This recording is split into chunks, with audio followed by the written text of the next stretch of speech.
আজকের গল্প কোনো সাধারণ ভৌতিক কাহিনী নয়, বরং মানুষের তৈরি কুসংস্কার আর এক অতৃপ্ত আত্মার প্রতিশোধের এক হাড় হিম করা উপাখ্যান। যখন সমাজ এক অসহায় বৃদ্ধাকে ডাইনি অপবাদ দিয়ে পুড়িয়ে মারে, সেই আগুনের শিখা কি সত্যিই সব শেষ করে দিতে পারে, নাকি সেই অপমানের রক্ত তৃষ্ণা ফিরে আসে অন্য এক শরীরের মায়া জালে? শান্তিপুরের এক জনশূন্য ভিটে মাঝরাতে পুকুর পাড়ে অশরীরী কোনো এক শক্তির কামড়, আর ছাদের ওপর বসে তারানাথের সেই রহস্যময় চন্দ্রদর্শন। সব মিলিয়ে আজকের কাহিনী তারানাথ ও রক্ততৃষ্ণার উপাখ্যান। তৈরি হয়ে যান এক অলৌকিক ভ্রমণের জন্য, কারণ মনে রাখবেন, মানুষ যাকে চেনে না তাকেই ভয় পায়, আর সেই ভয়ের আড়ালেই লুকিয়ে থাকে আদিম অন্ধকার সত্য।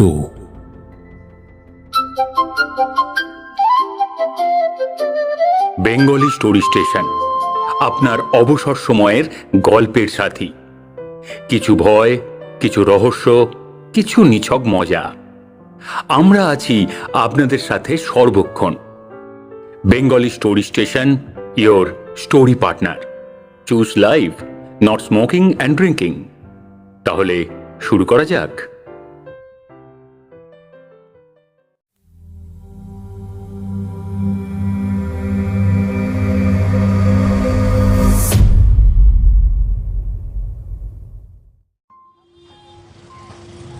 ম্যাজিক লণ্ঠনের ছবির মতো বিকেলের ম্লান আলো এসে পড়েছিল গলির মোড়ে।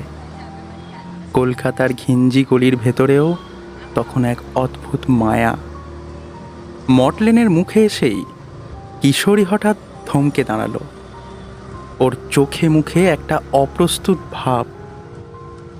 পকেটে হাত বুলিয়ে আমায় বলল, এই যা, তারানাথের প্রিয় ব্র্যান্ডের সিগারেটটাই নেওয়া হয়নি। এক কাজ করো, তুমি এগো, আমি আসছি। বলে সে এক ছুটে মোড়ের মাথার দোকান থেকে এক প্যাকেট পাশিংশ কিনতে গেল। আমি একা একাই এগিয়ে চললাম তারানাথের ডেরার দিকে। সরু গলিটা কেমন যেন থমথমে। চারিদিকে পুরনো বাড়িগুলোর কার্নিস থেকে শ্যাওলার গন্ধ ভেসে আসছে। আমি তারানাথের বাড়ির সামনে এসে দরজার কড়া নাড়লাম। মুহূর্ত কয়েকের অপেক্ষা। জং ধরা কবজাগুলো আর্তনাদ করে উঠল, আর দরজা খুলে সামনে দাঁড়ালেন স্বয়ং তারানাথ তান্ত্রিক। পরনে সেই তামাটে রঙের আলখাল্লা, কপালে সিঁদুরের টিপটা তখনও ফিকে হয়ে যায়নি। আমায় দেখেই মুখে সেই পরিচিত রহস্যময় মিটিমিটি হাসি টেনে বললেন, এসো বিভূতি, কিশোরী বুঝি দোকানের দিকে পা বাড়ালো? আমি একটু অবাক হলাম। লোকটা সব আগে থেকে টের পায় কি করে? আমি বললাম, হ্যাঁ, কিশোরী গেছে একটু মোড়ের মাথায়, ওর ওই পাশিংশ কেনার বাতি গেছে, আপনি তো জানেন। তারানাথ আমায় ভেতরে বসার ইঙ্গিত করলেন। দাওয়া এসে দাঁড়ালে এক ছটকায় যেন চারিদিকের আবহাওয়াটা বদলে গেল। তারানাথ আকাশের দিকে তাকিয়ে আক্ষেপের সুরে বললেন, আহারে, আজও তোমরা বর্ষাতে আনোনি দেখি। তবে তোমাদের ফেরার সময় আবার আগমতন্ত্রের প্রয়োগ করতে হবে। কি যে করো তোমরা! উফ! ওর কথা শুনেই আমিও আকাশের দিকে তাকালাম। একটু আগে যা ছিল ফ্যাকাশে নীল, এখন দেখলাম সত্যি সত্যি সেখানে বিস্ফোরণের মতো কালো ও ধূসর মেঘের গুচ্ছ দল বেঁধে ভেসে বেড়াচ্ছে, যেন কোনো অদৃশ্য জাদুকর তার তুলি থেকে কালির ছিটে ছড়িয়ে দিয়েছে মেঘের গায়ে। একটা গুমোট গরম ভাব মাটি থেকে উঠে আসছে। এমন সময় কিশোরীও এসে হাজির হলো। হন্তদন্ত হয়ে দাওয়া এসেই আমাদের আলোচনার বিষয়বস্তুকে সম্পূর্ণ ঘুরিয়ে দিয়ে সে বলল, ফুলমতিকে তাড়িয়ে দেওয়া হয়েছে লেকপাড়া থেকে। এই সিগারেট আনতে গিয়েই খবর শুনলাম। আপনি খবর পেয়েছেন ঠাকুরমশাই? তারানাথ কোনো উত্তর না দিয়ে কেবল দীর্ঘশ্বাস ফেলে একটা চাদর টেনে বসলেন। এই ফুলমতি নামটার সঙ্গে পাঠকদের একবার পরিচয় করিয়ে দিই। সম্প্রতি লেকপাড়ায় এই নামের একটি অপরিচ্ছন্ন কিম্ভূত কিমাকার পাগলাটে মেয়ের আবির্ভাব ঘটেছে। রুক্ষ চুল, উদ্ভ্রান্ত দৃষ্টি। বেশ কতগুলো বাড়িতেই সে ঝিয়ের কাজ করতে চেয়েছিল, কিন্তু তার ওই অমানসিক চেহারা দেখে কেউ রাজি হয়নি। দিন তিনেক আগে দুজন লোক স্কুল ফেরত বাচ্চার সাথে ওই মেয়েটিকে কথা বলতে দেখে। পাড়ার মোড়ের চায়ের দোকানদার হারু ঘোষের দাবি, ফুলমতি সাধারণ মানুষ নয়, সে একজন ছেলে ধরা বা ডাইনি। তার নজর লাগলে নাকি দুধের শিশুও শুকিয়ে কাঠ হয়ে যায়। লোকমুখে রটে যাওয়া এই আতঙ্কে পাড়ার লোক আজ মারমুখী হয়ে সেই ফুলমতিকে তাড়িয়ে দিয়েছে। কটা দিন এই ডাইনি আর ছেলে ধরার গুজবে আশপাশে বেশ কয়েকটা এলাকা তোলপাড় হয়ে যাচ্ছিল। কিশোরীর প্রশ্নে তারানাথ এবার ঈষৎ হাসলেন। সেই হাসিতে কোনো ব্যঙ্গ ছিল না, ছিল এক গভীর বিষাদ। তিনি নিভে যাওয়া লণ্ঠনটার দিকে তাকিয়ে শান্ত গলায় বললেন, মানুষ যাকে ডাইনি বলে তাড়ায়, অনেক সময় সে হয়তো অনাদরের দেবী। মেঘ জমছে কিশোরী, আজ তবে ফুলমতির গপ্প গচ্ছিত থাক, অন্য এক অলৌকিক কাহিনীর জাল বোনা যাক। কথা শেষ না হতেই তারানাথ সিগারেটের দীর্ঘ টান দিতে শুরু করল। বাইরে তখন ঝমঝম করে বৃষ্টি নামল। আগমতন্ত্রের শীতল পরশে ভিজে উঠল মটলিন স্ট্রিটের ধূসর রাস্তা। আসলে ডাইনি জিনিসটা এমন নয়, জানো তো। আজকালকার মানুষ সম্পূর্ণ না জেনেই কেবল লোকাচারের উপর নির্ভর করে সমাজকে এগিয়ে নিয়ে যেতে অভ্যস্ত হয়ে পড়েছে। যাক, বেশি বললে হতাশা বাড়বে। তোমরা বৈঠক ঘরে গিয়ে বসো, আমি চা নিয়ে আসছি। এই সময়টা আমাদের মাঝে মাঝেই তারানাথ ইচ্ছাকৃতভাবে দিয়ে থাকে একটু ধূমপানের জন্য। আমিও কিশোরী ত্রিপল টাঙানো বারান্দার কোণে দাঁড়িয়ে দুটো কাঁচি সিগারেট ধরালাম। ইতিমধ্যেই ইলসে গুড়ি বৃষ্টি শুরু হয়েছে।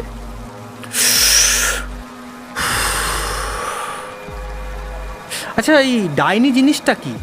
মানে শুনেছি আমি, তুমি কি কিছু জানো এই ব্যাপারে? আমি যতদূর জানি, বৃদ্ধা মহিলারা সাধারণত কেউ কেউ এই প্রবাদের সঙ্গে যুক্ত হয়, এবং অলৌকিক ক্ষমতা বলতে তাদের নাকি ঝাঁটার সাহায্যে এক জায়গা থেকে অন্য জায়গায় উড়ে যাওয়ার ক্ষমতাও থাকে। মানুষ বানাইও কিছু। হ্যাঁ, কই হে, ভেতরে এসো। আমরা ব্যস্ত হয়ে সিগারেট ফেলে বৈঠক ঘরে বসলাম। তারানাথ চায়ের কাপ সহ থালাটি নামিয়ে রেখে একটা আরামসূচক শব্দ করে তক্তপোষে বসল। হ্যাঁ, ডাইনিরা ঝাঁটা নিয়ে উড়ে এক জায়গা থেকে অন্য জায়গায় যেতে পারে, কথাটা কিন্তু ভুল। তারা চাইলে একটি স্থানকে তুলে নিয়ে অন্য স্থানে অধিষ্ঠান করিয়ে দিতে পারে। তবে তোমাদের মগজের ধার কাছ থেকেও ওইসব বিষয় যাবে না। নাও, চা তোলো, নইলে ঠান্ডা হয়ে যাবে। খেয়ে নাও। ঠাকুরমশাই, আপনি দয়া করে অস্পষ্ট করে কিছু বলবেন না। আজ প্রায় 1 মাস পর আমাদের দেখা হলো। একটা হাড় হিম করা গল্প না শুনে কিন্তু আজ ফিরবো না। তারানাথের মুখে সেই রহস্যময় হাসি। চায়ের কাপে একটা ছোট্ট চুমুক দিয়ে সে বলল, হাড় হিম করা বলতে তোমরা যা বুঝো, আমার কাছে কিন্তু তা নয়। এই দরিদ্রের বুকে যে জিনিসের কোনো বাস্তবিক ব্যাখ্যা পাওয়া যায় না, তেমন প্রতিটি জিনিসই হাড় হিম করা হতে পারে। কেবল পিঠঘুটে চেহারার ভূত পিশাচ ওই মামদুদের দল মানুষের মনে বেশি দিন ভীতি সঞ্চার করে রাখতে পারে না, বরং আজীবন গায়ে কাঁটা দেওয়ার মতো ঘটনাগুলিকেই হাড় হিম কথাটির তকমা দেওয়া যায়। এমন ঘটনা আমার জীবনে বিস্তর ঘটেছে, যেসব দিনগুলোর কথা মনে পড়লে আজও হৃৎপিণ্ডের শব্দ স্পষ্ট কানে ভেসে আসে। কিশোরী এতক্ষণ চুপ করে চা পান করছিল। এবারে সশব্দে পেয়ালার অবশিষ্ট চা তাড়াতাড়ি করে গলায় ঢেলে নিয়ে বলল, বললুন না ঠাকুরমশাই, তেমন একটা ঘটনা। ও দাঁড়ান, এই নিন আপনার পছন্দের সিগারেট। কেমন? তারানাথ প্যাকেট থেকে একটা সিগারেট বের করে তার ঠোঁটে ঝোলালো। একটা ঘটনার কথা মনে পড়ছে, ওই তোমাদের মুখে ডাইনি কথাটি শোনার পর থেকে। সেটাই বলি কেমন? আমার গৃহত্যাগ জীবনের মধ্যপথ। উচ্চ মার্গে সাধুসঙ্গ করতে করতে শক্তি নেহাত কম সঞ্চয় করিনি। চন্দ্রদর্শন তখন আমার নখদর্পণে। কোনো কিছু নিয়ে মনে সংশয় হলেই ওই প্রক্রিয়ার মাধ্যমে তার ভূত ভবিষ্যৎ জেনে নিতাম। তবে এই শক্তি যখন খুশি তখন প্রয়োগ করা যায় না, তার বিশেষ দিন ও তিথি থাকে। যাই হোক, সেবার মাস তিনেক রামজয়পুরে কাটিয়ে বেরিয়ে পড়েছিলাম আবার বিশ্বমাতার সন্ধানে। নদিয়ার কালীনারায়ণপুর নামক একটা হল স্টেশনে বসে মানুষের ব্যস্ততা ভরা চলমান জীবনযাত্রা দেখছি। এমন সময় পেছন থেকে একজনের ডাক শুনে চমকে উঠলাম। আরে তারানাথ, তুই এখানে? খুব বেশি সময় লাগলো না ওই ডান পিঠে ছেলেটিকে চিনতে। আরে বীরজা, তুই তুই এখানে কি করছিস? আরে সে অনেক কথা, তার আগে তুই বলতো কি খবর তোর? আর আমার বাড়ির দিকে কি যাবি না ঠিক করেছিস? তুই কোথায় ছিলি এতদিন? আমি রামজয়পুর থেকেই তো এলাম। আর এ কি অবস্থা করেছিস নিজের? কাজবাজের খুব ধকল যাচ্ছে মনে হচ্ছে।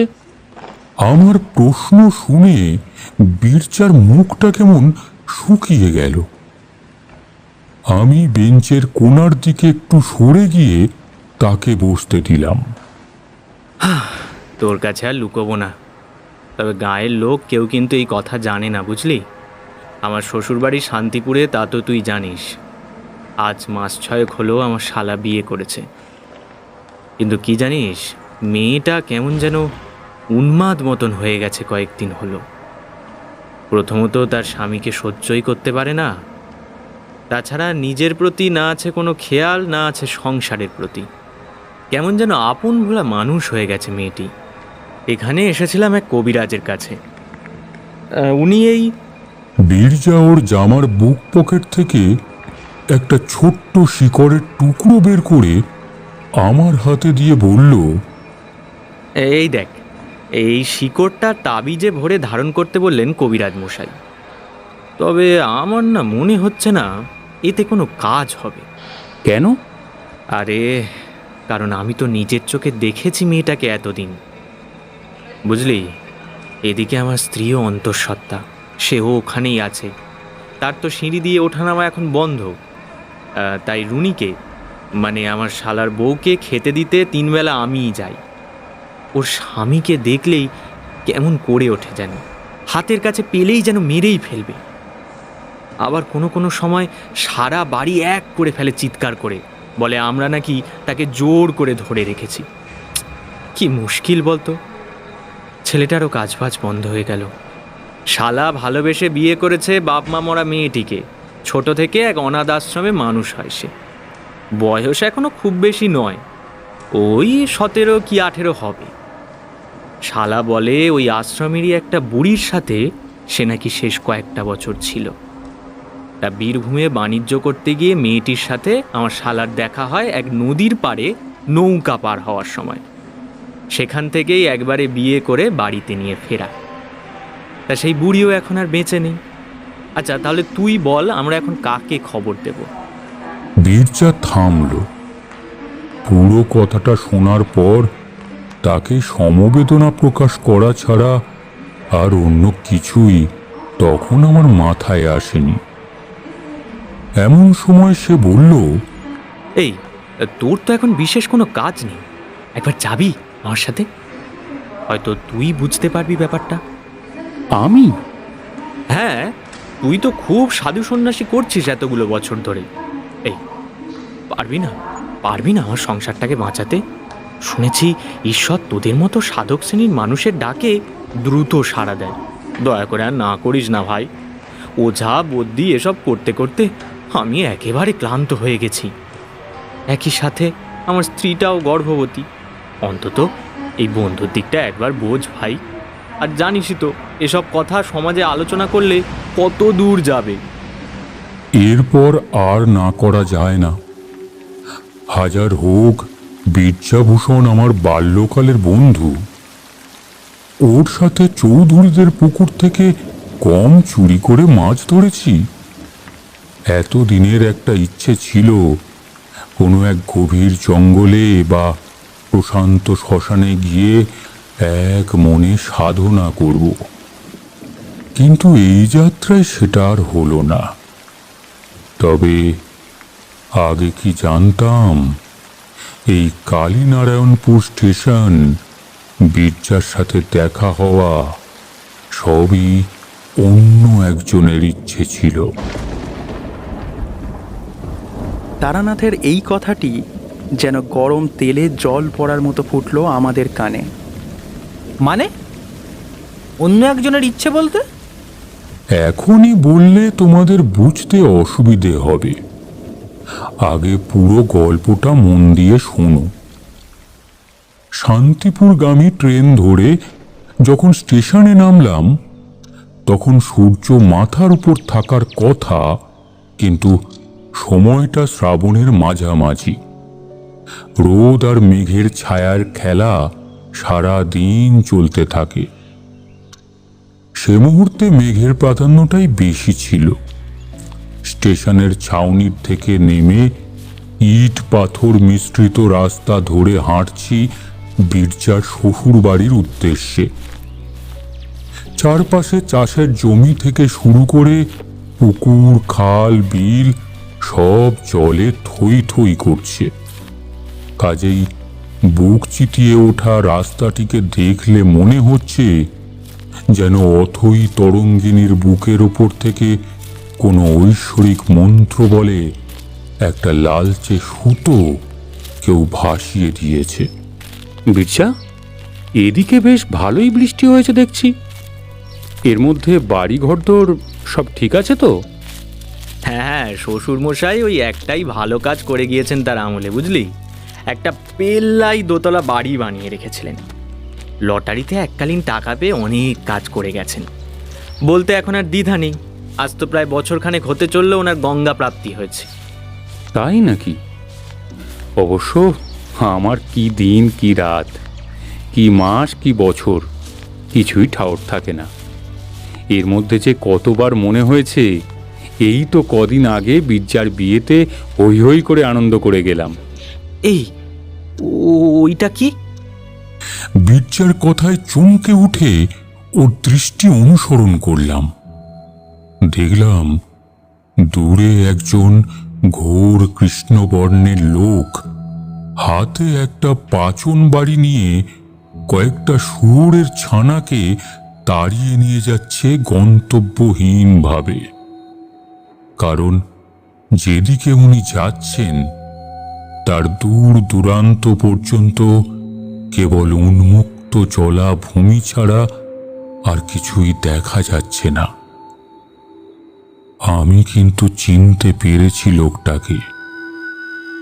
তোমরাও হয়তো এতক্ষণে বুঝে গেছো এই পার্থিব শরীর নিয়ে স্বয়ং কাল ভৈরব আমায় আগেও দেখা দিয়েছেন আমার গ্রাম সংলগ্ন কৈখালির মাঠে। আমি বিশ্লেষণে না গিয়ে মনে মনে শ্রদ্ধাপূর্বক প্রণাম করে এগিয়ে গেলাম। পাগল নাকি? এই জলের মধ্যে শুয়োর চড়িয়ে বেড়াচ্ছে? না, লোকটাকে তো আগে দেখেছি বলে মনে হয় না। চল চল, দ্রুত পা চালা। আকাশের অবস্থা কিন্তু বিশেষ ভালো না। বিষয়টাকে এড়িয়ে গেলাম ঠিকই, কিন্তু বুঝতে আমার বাকি রইল না কোনো একটা বৈপরীক জগতের সঙ্গে আমার খুব শীঘ্রই পরিচয় হতে চলেছে, নইলে এই মহাপুরুষের দর্শন আমি পেতুম না। মনের মধ্যে অবাধ কৌতূহল চেপে রেখে গন্তব্যের দিকে চলতে থাকলাম। আরো মিনিট 10 পা চালিয়ে জমা জলের তোড়ে ডুবে যাওয়া গৃহস্থ ভিটেগুলো দেখতে দেখতে পৌঁছালাম একটা চুন খসা দোতলা বাড়ির সামনে। চল, বাড়ির পেছনে একটা কুয়ো আছে, হাত পা ধুয়ে তারপরেই ঘরে ঢুকি। তাই করা হলো। বৃষ্টির জল পেয়ে ভিটে সংলগ্ন আগাছার জঙ্গলগুলির বারবারন্ত চোখে পড়ার মতো। কুয়োর জল ভরেছে প্রায় কানায় কানায়। বীরজা বালতিতে জল তুলে নিজের ও আমার পায়ে ঢেলে দিয়ে আবার যখন কুয়োর পাত্রটি নামালো, তখন আবার গুঁড়ি গুঁড়ি বৃষ্টি শুরু হয়েছে। স্বভাবতই আমার চোখ আকাশের দিকে যেতেই একটা কিছু চোখে পড়ে এক মুহূর্তের জন্য ঘোর অন্ধকারে দ্বারস্থ করল। স্বভাবতই হাত চলে গেল চোখের ওপরের দিকে। কি রে, কি হলো তোর? আমি কিন্তু তখনও বিস্মিত হয়ে ওপরের দিকে তাকিয়েছিলাম। বীরজাও আমার দৃষ্টি অনুসরণ করল। দেখলাম একটা মেয়ে দোতলার একটা ঘরের জানালার কাছে দাঁড়িয়ে আমার দিকে এক দৃষ্টিতে চেয়ে আছে। বীরজার চোখেও পড়েছে এই দৃষ্টি নিবেদন। সে নিচু গলায় বলল, ওটাই আমার শালার বউ রুনি। কিন্তু তুই চোখ ডলছিস কেন? আমায় নিয়ে চলো তো তার কাছে। বীরজা কথা না বাড়িয়ে আমায় ভেতর বাড়ির দিকে নিয়ে গেল। দেখলাম একজন বছর 50-এর বৃদ্ধ দোতলা সিঁড়ির থেকে ঝাড় দিতে দিতে নিচের দিকে নামছেন। বীরজাকে দেখে বললেন, জামাই বাবা, এই দেখুন, রুনিমা আজ সকাল থেকে এই নিয়ে বেশ কয়েকবার নখ কাটলো। আমি যতবার পরিষ্কার করতে যাই ততবারই দেখি ওপরতলার বারান্দায় নখের টুকরোই ভরে আছে। দিন দিন কিন্তু আরও খারাপের দিকে যাচ্ছে সব কিছু। আচ্ছা আচ্ছা, ঠিক আছে, যাও এবার তুমি নিজের কাজ করো। আর শোনো, বাইরে বেরিয়ে এসব কথা সকলকে বলো না যেন। হ্যাঁ, নেহাত অনেক পুরনো বলেই এখনো তোমাকে এখানে রাখা হয়েছে। বীরজার ঠান্ডা ধমকে বৃদ্ধ চুপ হয়ে গেল ঠিকই, কিন্তু এখানে বীরজাকে দোষও দিতে পারলাম না, কারণ তারই বা কি করার আছে। নিজের শ্বশুর ঘরের ব্যাপারে খারাপ কিছু রটুক, এটা কেই বা চায়। আমি ওকে অনুসরণ করে সিঁড়ির পথ ধরলাম। ওপরের তলার বর্ধিত বারান্দায় এসেই শুনতে পেলাম একটা একটা খুটখুট শব্দ। রুনি মনে হয় নখ কাটছে। রুনিমা, এই রুনিমা, দরজা খোলো।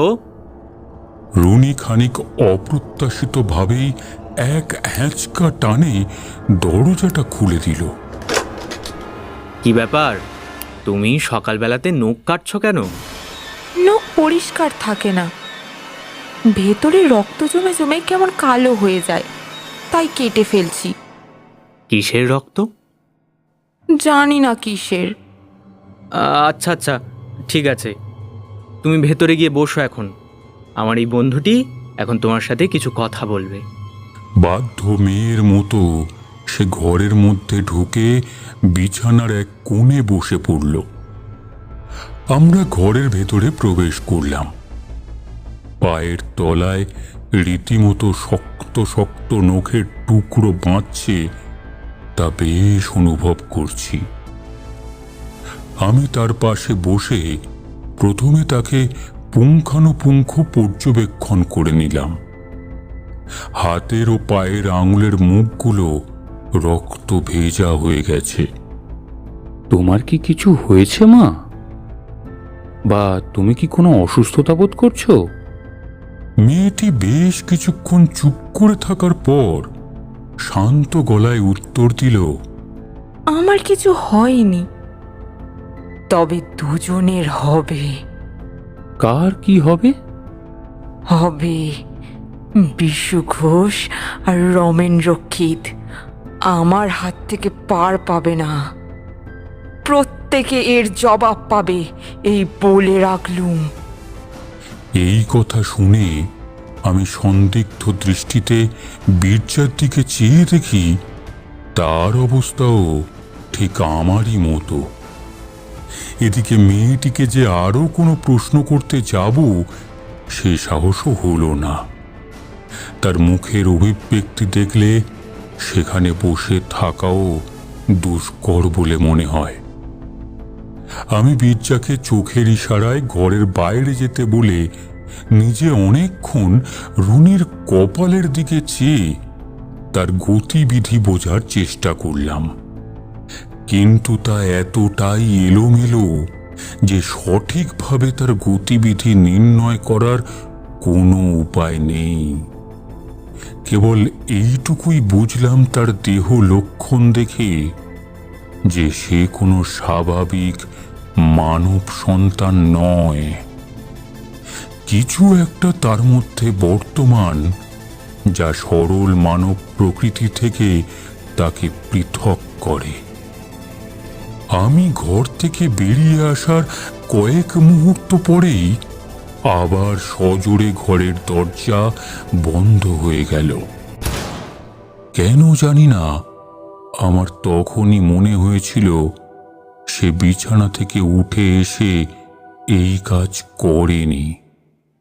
তাহলে করল কোন অদৃশ্য শক্তি? নিচের তলার বৈঠক ঘরে ফিরে এসে দেখি একজন অন্তঃসত্ত্বা মেয়ের সাথে বীরজার নীরস মুখে কিছু আলোচনা করছে। বুঝলাম এটি আমার বন্ধুর স্ত্রী। কেমন আছো বৌঠান? আশা করি আমার কথা বীরজা বলেছে। সে তো অনেক আগের থেকেই আপনাদের কথা, আপনাদের বাপ ঠাকুরদার কথা আমায় বলেছে। এই আজ আপনার সাথে দেখা হলো, তবে এমন সময় হলো তা তো দেখতেই পাচ্ছেন। আচ্ছা, কি হয়েছে রুনির তা কি আপনি বুঝলেন? তাছাড়া আরও কিছু ব্যাপার ঘটে চলেছে এই বাড়ির আশেপাশে, যা মোটেই মঙ্গলজনক নয়। এই সময় এই বাড়িতে থাকাটা কি আমার ঠিক হচ্ছে? বীরজা, তুই বৌঠানকে আজই রামজয়পুরে দিয়ে আয়। এধারে এই অবস্থায় না রাখাই ভালো, বুঝলি? আর বৌঠান, কি বলছিলে, আরো কি ধরনের উপদ্রব চলছে একটু বলো তো। তা উপদ্রবী তো বটেই। উনি আপনাকে ব্যাপারটা বলেননি? আর বলিস কেন, যতই বোঝাই আগে কিছুতেই উনি বোঝেন না। আরে বাবা, এই অবস্থায় চারিদিক জলে ভেসে গেছে, এখন তো এমন হবেই। বাড়ির আশেপাশে মাঝে মাঝে জীবজন্তুর হাড় মাথা সব পড়ে থাকছে। না, তুই বল, এখন তো সব পশু পাখি বন বাদার থেকে বেরিয়ে ডাঙা এসে বসে আছে, তা তারা তো কিছু শিকার করে খাবে নাকি? হ্যাঁ, বীরজার কথায় যুক্তি আছে, তবে কোনোদিন কি দেখেছ ভারী বৃষ্টিপাতের কারণে জঙ্গলের প্রাণী উঠে এসে গৃহস্থের মধ্যে বাসা বাঁধে? আমি তো পাকাপাকিভাবে এক গণ্ডগ্রামের ছেলে, সেই আমি পর্যন্ত দেখিনি এমন কোনো ঘটনা। তাই বিষয়টাকে ফেলে না দিয়ে অপার বিস্ময়ের আরেকটা পাতায় যুক্ত করলাম। বীরজার শ্যালক গেছে আরেকজন ওঝার খোঁজে। আমার কথা মতো বীরজার তার স্ত্রীকে নিয়ে রামজয়পুরের উদ্দেশ্যে রওনা দিয়েছে। ফিরতে ফিরতে পরদিন দুপুর। ফলে আমি ও সেই বৃদ্ধ চাকর দুপুরের খাওয়া দাওয়া সেরে চুপ করে বসে রইলাম বৈঠক ঘরে। সন্ধ্যা নামার খানিক আগেই ফিরে এলো বাড়ির বর্তমান স্বত্বাধিকারী, অর্থাৎ বীরজার শালা যদু।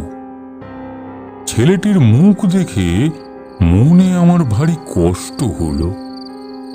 তুমি চিন্তা করো না যদু, আমি আমার দিক থেকে সম্পূর্ণ চেষ্টা করব রুনিমাকে স্বাভাবিক করে তোলার। রুনিমা এখন একটা ঘোরের মধ্যে আছে। হয় তার মধ্যে কোনো অতৃপ্ত আত্মা ভর করেছে, অথবা কোনো খারাপ হাওয়া লেগেছে। বাকিটা আমি আরও নিশ্চিত না হয়ে বলতে পারবো না। যদু আর কোনো কথা না বাড়িয়ে আমার ঘুমানোর বন্দোবস্ত করল উপরের তলার দক্ষিণ প্রান্তের একটি ঘরে। সেই রাতেই হলো এক রহস্যভেদ। তারানাথ বিস্ফারিত দৃষ্টিতে কড়িকাঠের দিকে চাইল। আমি ও কিশোরী একটু নড়ে চড়ে বসে একে অপরের কাছাকাছি এলাম। তারানাথ একটা দীর্ঘ নিঃশ্বাস ছেড়ে আবার বলতে শুরু করলো। রাত তখন বোধহয় একটা কি দুটো। একটা কুকুরের ক্রমাগত ডাকে আমার ঘুম ভেঙে গেল। আমি খাটের উপরে প্রথমে চুপ করে বসে রইলাম মিনিট কয়েক। খানিক মনোসংযোগের পর বুঝলাম শব্দটা আসছে বাড়ির পেছন দিক থেকে। আমি একটা বিড়ি ধরিয়ে পশ্চাৎ মুখ জানালাটিকে খুলে নিচের দিকে দৃষ্টি ফেলতেই চমকে উঠলাম। শুক্লাপক্ষের ঝকঝকে জ্যোৎস্নার আলোয় বুঝতে অসুবিধা হলো না যে ওখানে রুনিমা বসে কিছু একটা করছে। রুনি ধীরে ধীরে অগ্রসর হতে শুরু করলো কুকুরটার দিকে। জন্তুটা এক পা দু পা করে পিছিয়ে যেতে শুরু করলো। পরক্ষণেই তার ডাক আরো বাড়ল। রুনির এই নতুন পদক্ষেপের পর এমন সময় চোখের নিমেষে ঝাঁপিয়ে পড়ে সে কুকুরটার গলায় বিশাল কামড় বসিয়ে দিল। বাড়ির নিচের তলার থেকে আওয়াজ পেলাম ওই বৃদ্ধের। এই শব্দটি রুনির কানেও বাজল নিশ্চয়ই। তৎক্ষণাৎ হিংস্র সাপদের মতো কোনো এক অপার্থিব ক্ষমতা বলে মেয়েটি দেয়াল বেয়ে উঠে গেল উত্তর দিকের ঘর বরাবর। আমি জানলা বন্ধ করে সেখানেই বসে পড়লাম। ক্ষণিকের জন্য এটাও মনে হলো যা দেখেছি বা যা ঘটলো আমার এই চোখের সামনে, সেটার মূল উদ্ধার করার মতো ক্ষমতা এখনো পর্যন্ত হয়নি আমার। এমন সময় দরজায় করাঘাত হতেই আমি চমকে উঠলাম। ঠাকুরমশাই, রুনির ঘর থেকে কোনো শব্দ পেয়েছেন? তুমি ওই ঘরের আশেপাশে যেও না যদু, তোমার স্ত্রীর অবস্থা ভালো নয়। মনে মনে ঠিক করে নিয়েছিলাম এই ঘরটাকে আমি শুদ্ধিকরণ করে চন্দ্র দর্শনে বসব। ভোর হওয়ার আগেই চন্দ্র দর্শন করে দেখে নেব রুনির অতীত। গৃহবন্ধনের বীজ মন্ত্র পাঠ করে ঘরটিকে বন্ধ করে দিলাম। এরপর প্রকাণ্ড দোতলা বাড়িটির ছাদে পৌঁছালাম। আকাশে মেঘ জমেছে ইতিউতি। আমি ছাদে বাবু হয়ে বসে শুরু করলাম চন্দ্র দর্শন। মিনিট পাঁচেকের মধ্যেই চোখের সামনে ধপধপে সাদা একটা প্রান্তর উন্মুক্ত হয়ে গেল। দেখলাম সেখানে দুটো অপরূপ সুন্দরী শ্বেত বস্ত্র পরিহিত পরী। আমার মস্তিষ্ক মিশ্রিত বিষয়গুলো একত্রিত হয়ে চোখের সামনে বায়োস্কোপের ন্যায় প্রতিফলিত করতে শুরু করল। রুনিমা কোনো এক প্রশস্ত পুকুর পাড়ে জল আনতে গিয়েছে, যার পাড়ে একটা প্রকাণ্ড বট গাছ। মেয়েটি ক্লান্ত হয়ে এক কলস জল গাছের গোড়ায় নামিয়ে রেখে তার শান্ত ছায়ায় বসল। খানিক বাদেই ওর শরীরে একটা ঝাঁকুনি বোধ হলো। সেখানে তার পিছনে বৃদ্ধ বটগাছের প্রকাণ্ড গুঁড়ি ছাড়া আর অন্য কিছুই নেই। রুনি মায়ের যেমন অভিব্যক্তি হওয়ার কথা ছিল, তেমন কোনো প্রতিফলন কিন্তু তার শরীরের ভাষায় প্রকাশ পেল না। সে ধীরে ধীরে উঠে দাঁড়িয়ে হাঁটতে শুরু করলো, আবার কোঁকে কলসি বাঁধিয়ে। এরপরেই সব অন্ধকার হয়ে গেল। এই গ্রামের কোন পুকুর থেকে রুনিমা জল আনতে যায়? পদ্মপুকুরে, এই তো বাড়ির দক্ষিণে। ওই পুকুরের আশেপাশে কি কোনো বটগাছ আছে? হ্যাঁ, কিন্তু কেন বলুন তো? আচ্ছা, এই বটগাছ নিয়ে কি কোনো রকম অলৌকিক কাহিনী শুনেছ বা দেখেছো কখনো? আমি লক্ষ্মী ডাইনি।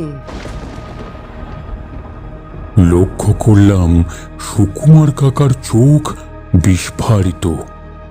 সে যদুকে থামিয়ে ভয়ার্ত কণ্ঠে চিৎকার করল, ঠাকুরমশাই, লক্ষ্মী ডাইনি।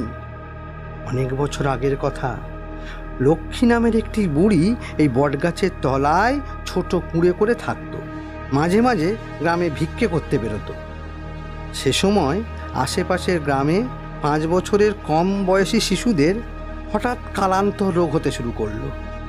এই লক্ষ্মী বুড়ি টুকটাক ওঝাবদ্যির কাজ জানত, তবে তার টোটকার কুফল বা নিয়তের ফের কিনা জানি না, বাচ্চাদের বাঁচানো সম্ভব হচ্ছিল না। তাকে সবাই শিশু ও সমাজবিরোধী ডাইনি মনে করতে শুরু করলো। এমন সময় এক রাতে পাশের গ্রাম থেকে 2 জন যুবক এসে তাকে পিটিয়ে মারে। দিনের আলো ফোটার পর থেকে আর তাকে দেখা যায়নি।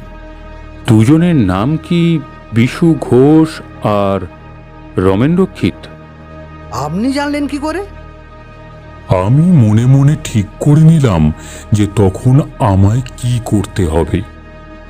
যদুকে জিজ্ঞেস করলাম, বীরভূমের কোন অঞ্চল থেকে মেয়েটিকে বিয়ে করে এনেছো?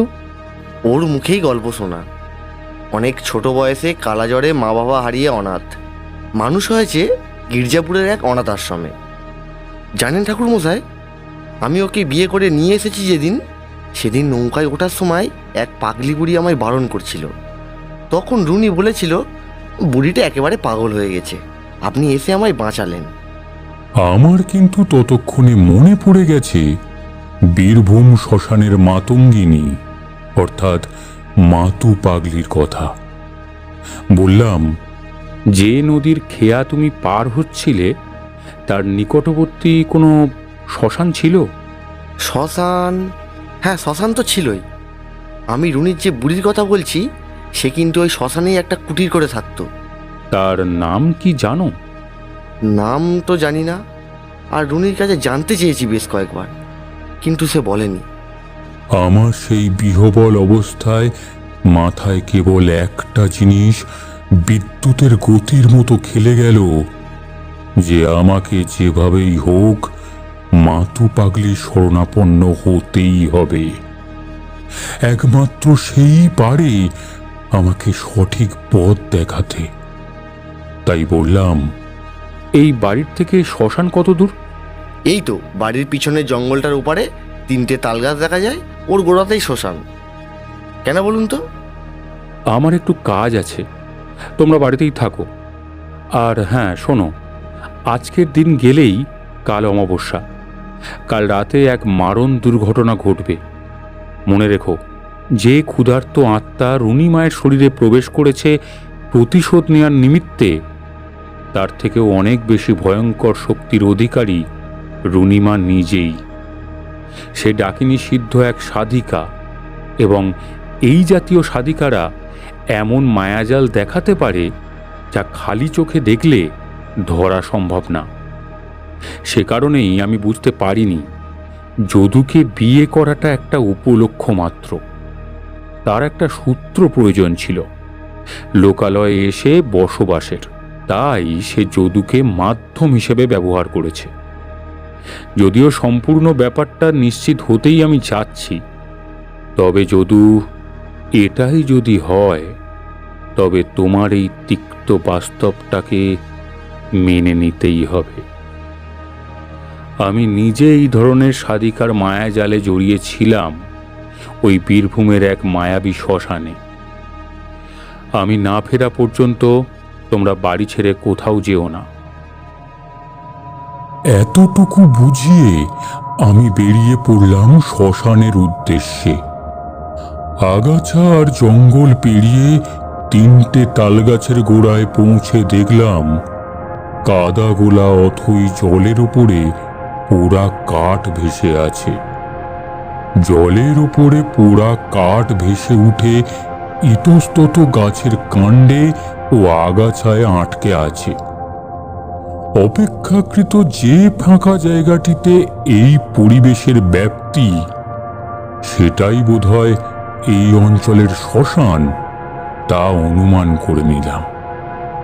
তোমরা তো জানোই, নিম্নতন্ত্রের অধিকারী সাধক বা সাধিকাদের জন্য প্রশস্ত বাসস্থান হল এই শ্মশান ভূমি।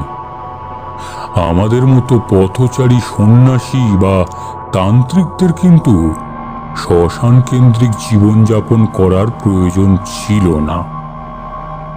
কেবল কিছু কিছু বিশেষ সাধনা করার নিমিত্তে এসব অঞ্চলে যেতে হতো। আমি আশপাশটা ভালো করে দেখে নিয়ে অপেক্ষাকৃত একটু উঁচু জায়গায় কোমর ডুবিয়ে বসলাম মাতু পাগলিরা আরাধনায়। নিম্নতন্ত্রবিদ্যায় অধিকারীদের শরণাপন্ন হওয়ার একটা বিশেষ বীজ মন্ত্র আছে। মাতু পাগলির নাম স্মরণ করে শুরু করলাম সেই বীজ মন্ত্র পাঠ। মনে অগাধ বিশ্বাস ছিল উনি আমায় দেখা দেবেনই, আর হলো তাই। কতক্ষণ পরে জানি না, একটা মৃদু কাশির শব্দে আমি সজাগ হয়ে বসলাম, আর পরক্ষণেই শুনতে পেলাম, আমি জানতাম তুই আসবি, তোকে তো আমিই ডেকেছি।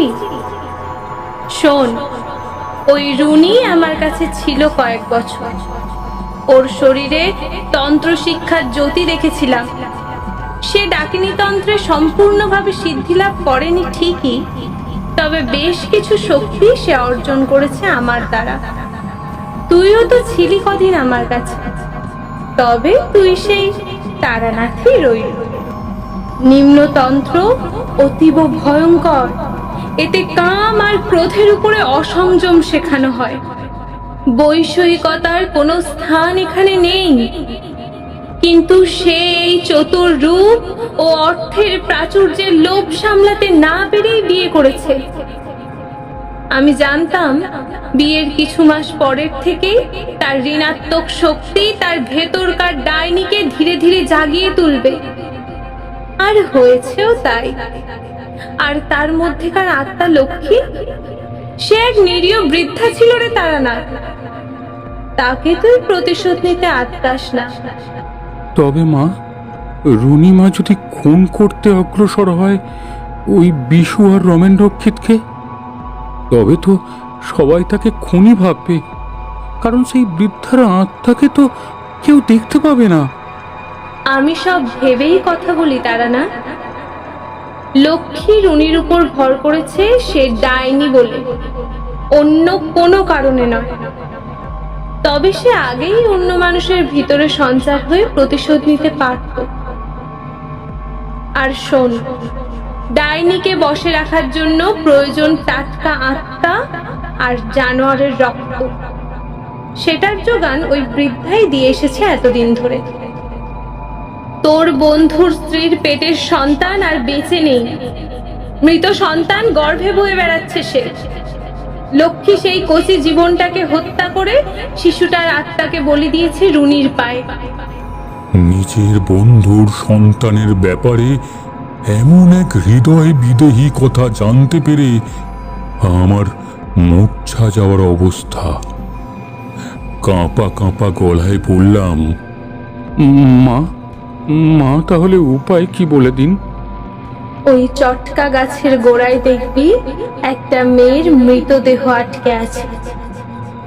ওটিকে কাঁধে করে নিয়ে গিয়ে ওই বাড়ির পিছনে রাখবি। তারপর বেল গাছের একটা ছোট্ট কাঠি নিয়ে গিয়ে রুনির কপালে ছুঁয়ে এই কুল অপসংহারের বীজ মন্ত্র জপ করবি। 3 বার জপ করলেই তার শরীর নিস্তেজ হয়ে পড়বে। টানা 3 মাস মারণ ব্যাধিতে ভুগবে সে। সেখান থেকে বাঁচিয়ে ফেরাতে পারলে সে বাঁচল, না হলে উচ্ছন্নে যাবে। তবে ডাইনি সত্তা আর জীবিত থাকবে না। সমস্ত শক্তি হারিয়ে সে স্বাভাবিক মানুষ হবে। আর ওই বৃদ্ধার আত্মা, আমি ওই মৃত মেয়েটার শরীরে ডাকিনী লক্ষণ সঞ্চার করেছি। তুই লক্ষ্মীর আত্মাকে নির্দেশ দিয়ে ওই মরদেহটাকে চিনিয়ে দিবি। সে মুক্তি পাক প্রতিশোধ নিয়ে। মেয়েটাও বেঁচে যাক। যা যা, আর দেরি করিস না। এমন সময় অনতি দূরে একটা মোটা গাছের ডাল ভেঙে পড়ার শব্দ আমার কানে এলো। চোখে মুখে জল ছিটে আসতেই চেতনা ফিরে পেলাম। আর দেরি না করে উল্লেখিত চটকা গাছের গোড়ায় পৌঁছতেই যে মৃতদেহটিকে দেখতে পেলাম তা প্রত্যক্ষ করার পর আমার শরীর হিম হয়ে গেল। কি দেখলেন ঠাকুরমশাই? দেখলাম এই মৃতদেহ সেই ষোড়শী বালিকাটি যার রূপ নিয়ে প্রথমবার আমায় মাতু পাগলি দেখা দিয়েছিল। আমি দেহটিকে টেনে বীরচার শ্বশুর বাড়ির কুয়োর পাশে নিয়ে রাখলাম। তারপর সুকুমার কাকাকে দিয়ে একটা সরু বেলকাঠ জোগাড় করিয়ে ওপরে গেলাম। যদু আমার সঙ্গে দরজার সামনে পর্যন্ত এলো। তারানাথ একটা দীর্ঘ নিঃশ্বাস ছেড়ে নতুন একটা সিগারেট ধরালেন। বাইরে মডলিন স্ট্রিটের আকাশ ভাঙা বৃষ্টি তখন আরও জাঁকিয়ে নেমেছে। লণ্ঠনের আলোয় তার ছায়াটা পেছনের দেয়ালে কোনো এক প্রকাণ্ড অশরীরীর মতো দুলছে। তারানাথ বিস্ফারিত দৃষ্টিতে কড়িকাঠের দিকে চাইল। আমি ও কিশোরী একটু নড়ে চড়ে আরও একে অপরের কাছে এলাম। তারানাথ একটা দীর্ঘ নিঃশ্বাস ছেড়ে বলতে লাগলেন, বুঝলে বিভূতি, প্রকৃতি যখন দুষ্ট হয় তখন সে কেবল ঝড় বৃষ্টি দেয় না, মানুষের মনের অন্ধকার কোণগুলোকেও বাইরে টেনে আনে। বীরচা শ্বশুরবাড়ির সেই থমথমে পরিবেশ আমায় যেন আষ্টে পৃষ্ঠে জড়িয়ে ধরছিল। সেদিন রাতে যখন আমি সেই বেল কাঠের টুকরো আর মন্ত্রপুত সর্ষে নিয়ে রুনির ঘরের সামনে দাঁড়ালাম, বাইরের আবহাওয়া তখন পৈশাচিক রূপ নিয়েছে। কড়কড় করে বাজ পড়ছে, আর সেই আলোয় দেখলাম জানলার শার্সি দিয়ে রুনির মুখটা দেখা যাচ্ছে। না না, ওটা রুনির মুখ নয়, ওটা যেন কয়েকশো বছরের পুরনো কোনো তৃষ্ণার্ত প্রেতাত্মার অবয়ব। আমি সাহসে ভর করে লাথি মেরে দরজাটা খুললাম। যা দেখলাম তাতে আমার দীর্ঘদিনের তান্ত্রিক জীবনেও প্রথমবার শিরদাঁড়া দিয়ে একটা হিম স্রোত বয়ে গেল। দেখলাম ঘরের কোণে রুনি বসে নেই, সে ঘরের কড়িকাঠ থেকে উল্টো হয়ে ঝুলে আছে।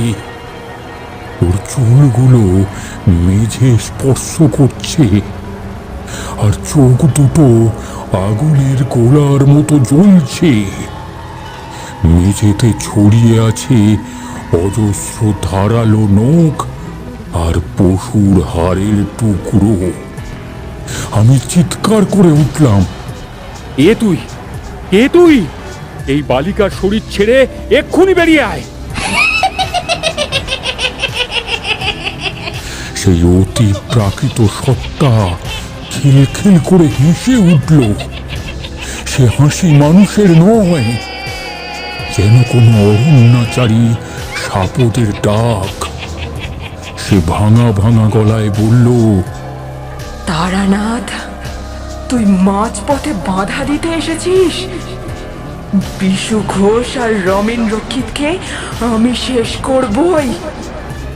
ওরা আমায় ডাইনি বলে পিটিয়ে মেরেছিল, আজ আমি ওদের রক্ত দিয়ে তর্পণ করব। বুঝলাম এ সেই লক্ষ্মী বুড়ির আত্মা, যে রুনির ডাকিনী সত্তার ভেতরে আশ্রয় নিয়েছে। আমি তখন আমার ঝুলি থেকে মাতু পাগলির দেওয়া সেই বিষাক্ত কালকূট মিশ্রিত বিভূতি বের করলাম। মন্ত্র পাঠ করে যখন রুনির কপালে সেই ভস্য ছুঁয়ে দিলাম, ঘরটা যেন কেঁপে উঠল।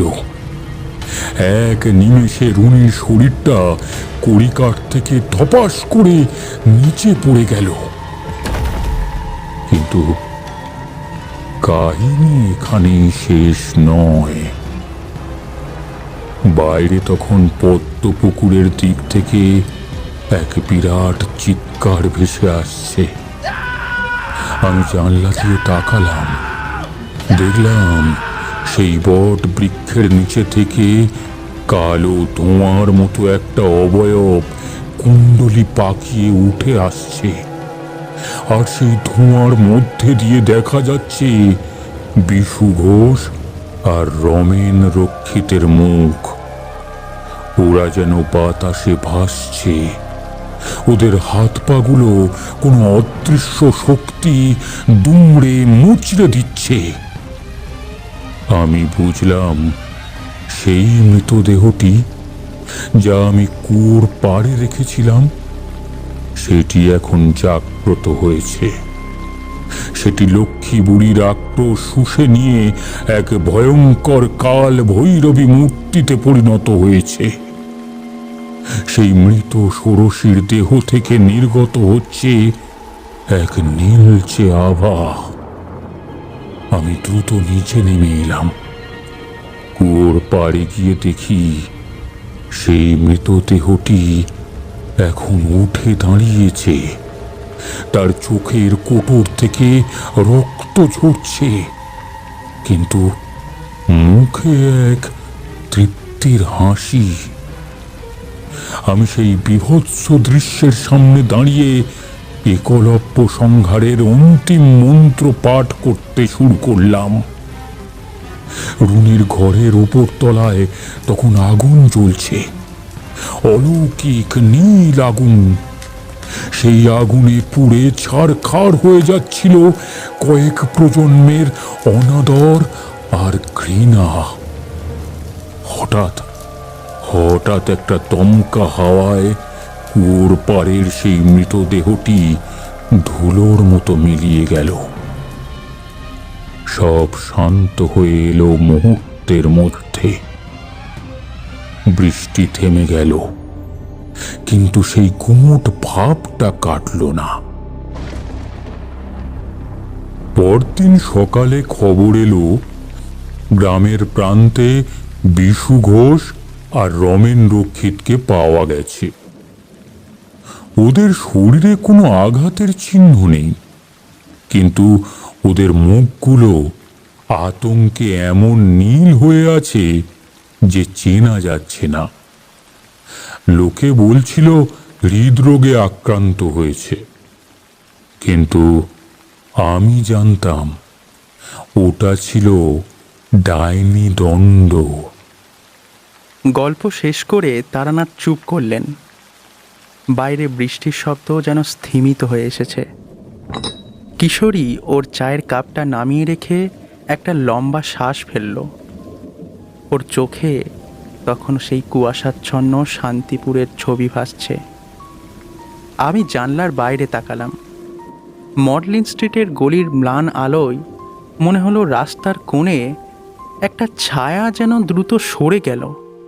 সেটা কি কোনো সাধারণ পথচারী, নাকি তারানাথের গল্পের সেই অতৃপ্ত আত্মা? সত্যি তো, তারানাথের এই গল্পগুলো কেবল গল্প নয়, এগুলো যেন আমাদের চারপাশের চেনা জগতের আড়ালে লুকিয়ে থাকা এক আদিম অন্ধকার সত্যের প্রতিচ্ছবি। আমি আর কিশোরী যখন উঠে দাঁড়ালাম, তখন অনুভব করলাম আমাদের জামার হাতায় সেই পুরনো বাড়ির শ্যাওলা আর আগমতন্ত্রের শীতল গন্ধ লেগে আছে। কলকাতার ঘিঞ্জি গলি তখন এক রহস্যময় কুহেলিকায় ঢাকা।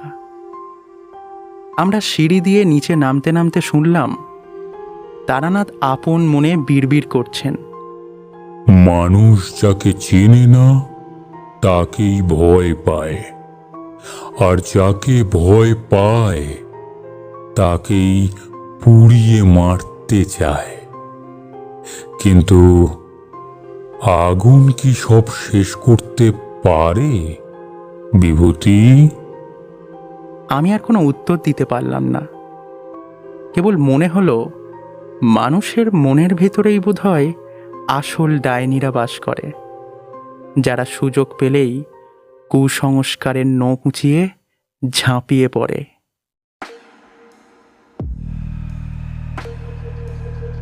শেষ হলো বেঙ্গলি স্টোরি স্টেশনের আজকের নিবেদন, তারানাথ তান্ত্রিক ও রক্ত তৃষ্ণার উপাখ্যান।